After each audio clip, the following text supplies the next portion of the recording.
नमस्कार, मी प्रीती. आवाज इंडिया मराठीमध्ये आपल्या सर्वांचं स्वागत आहे. तर नजर टाकूया आजच्या ठळक बातम्यांवर. महाराष्ट्रात सुरू असलेल्या स्थानिक स्वराज्य संस्थांच्या निवडणुकांच्या पार्श्वभूमीवर राज्य निवडणूक आयोगाला सर्वोच्च न्यायालयाकडून मोठा दिलासा मिळालाय.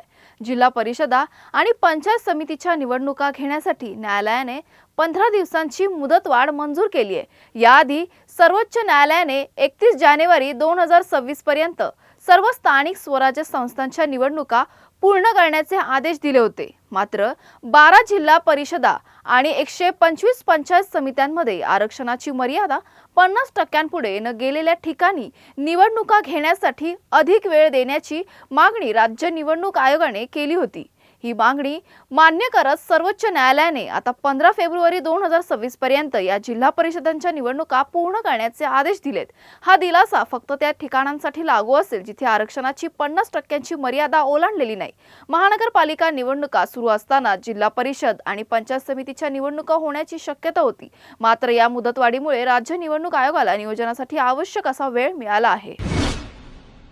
राज ठाकरे यांनी काल अदानी समूहावर केलेल्या टीकेनंतर महाराष्ट्राच्या राजकारणात नवी ठिणगी पडली आहे. या टीकेला भारतीय जनता पक्षाचे नेते अमित साटम यांनी थेट प्रत्युत्तर दिलंय. साटम यांनी आपल्या समाज माध्यमांवरील खात्यावर राज ठाकरेंच्या घरातील अदानी समूहाच्या प्रतिनिधींसोबतचा फोटो शेअर करत ठाकरे यांच्या भूमिकेवर तीव्र टीका केली आहे. त्यांनी या ट्विटमध्ये ढोंगी आणि दुटप्पीपणाचा कळस असं म्हटलं आहे. नवी मुंबई आणि लातूर महानगरपालिका निवडणुकांच्या पार्श्वभूमीवर राज्यातील राजकीय वातावरण चांगलंच तापलंय.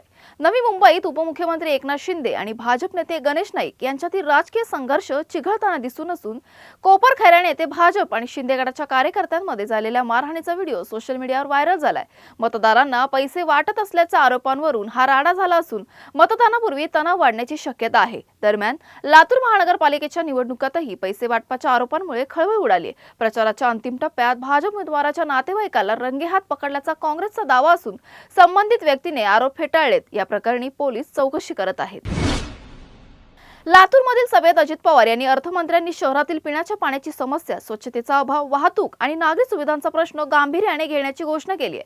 त्यांनी जीएसटी आणि एलबीटीमुळे घडलेले महापालिकेचे उत्पन्न वाढवण्याची जबाबदारी स्वतः घेतल्याचं सांगितलं.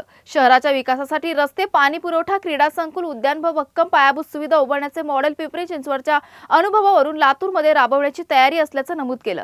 सभेत तरुण, शिक्षित आणि परदेशातून शिक्षण घेतलेल्या बॅरिस्टर उमेदवारांना संधी दिल्याचंही सांगितलं.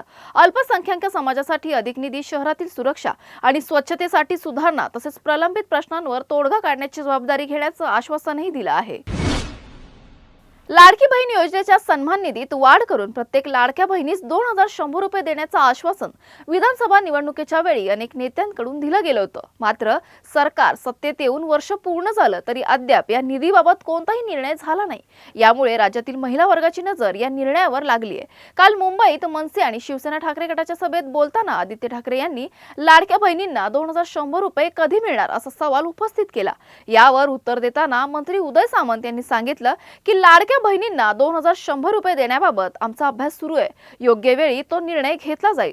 कोणत्याही गैरसमजाला बळी पडू नका. उदय सामंत हे विधान नांदेडमध्ये शिवसेना शिंदे गटाच्या प्रचार सभेत त्यांनी केलं आहे.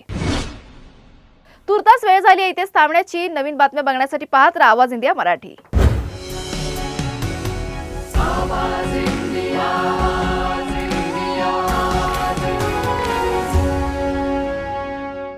नमस्कार मित्र, नमस्कार नमस्कार नमस्कार. मी आपल्या सगळ्यांच्या जवळचा मित्र, तुमच्या सगळ्यांचा लाडका बाला. तर मित्रांनो, बृहमुंबई महानगरपालिका सार्वत्रिक निवडणूक 2025 ते 2026 निवडणूक होणार आहे. तर मित्रांनो, या निवडणुकीमध्ये या आणि मतदान करा. मतदान हा आपल्या सगळ्यांचा हक्क आहे. आपलं कर्तव्य बजावण्यासाठी नक्की या. तर लक्षात असू द्या मित्रांनो, गुरुवार दिनांक 15 जानेवारी 2026 रोजी सकाळी 7:30 ते सायंकाळी 5:30 वाजेपर्यंत मतदान करायला विसरू नका. मतदान करायला नक्की या. आपलं कर्तव्य बजावून घ्या मित्रांनो. पण हो मित्रांनो, येताना ओळखपत्र नक्की घेऊन या. आपलं ओळखपत्र नक्की घेऊन या आणि मतदान करा. धन्यवाद. कर मतदान, सांगते संविधान.